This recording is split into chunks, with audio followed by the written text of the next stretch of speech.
వాళ్ళు 13 మంది ఎమ్మెల్యేలా?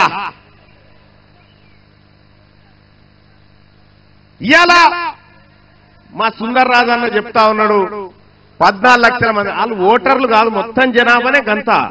ఓటర్లు ఇంకా తక్కువ ఉన్నారు. పిడికేడు మంది లేరు, పిడికేడు మంది లేరు.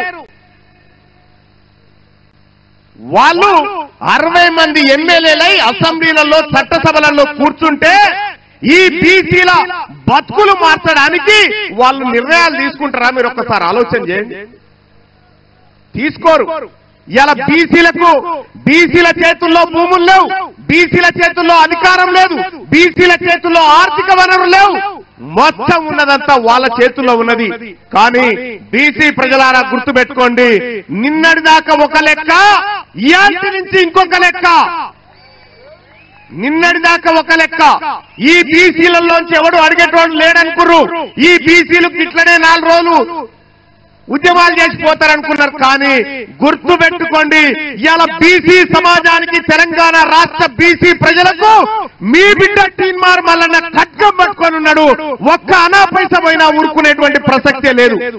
చూడలే మొన్న చట్టసభలో చూడలే, నేను అధికార పార్టీలో ఉండి కూడా మొన్న ఇప్పుడే చెప్పిన 1,20,000 కోట్ల రూపాయలు మనం జమ చేస్తున్నామని. నేను మొన్న మండల్లో మాట్లాడినా, ఎంత ఇస్తున్నారా బడ్జెట్ల బీసీల కంటే 9,000 కోట్లు. 1,20,000 కోట్లు తీసుకొని 9,000 కోట్ల రూపాయలు మనకిస్తారట. అంటే ఎవరి సొమ్ముతో ఎవరు బతుకున్నానా? ఎవరి సొమ్ముతో ఎవరు బతుకుడు? మన కష్టంతో వాళ్ళు బతుకుంటే మనకు సేవ చేస్తున్నట్టు అని చెప్తా ఉన్నారు. నేను ఈ వరంగల్ వేదిక నుంచి చెప్తా ఉన్నా, మర్యాదగా బీసీల కుర్చీలు ఖాళీ చేయండి, మర్యాదగా బీసీల కుర్చీలు ఖాళీ చేయండి.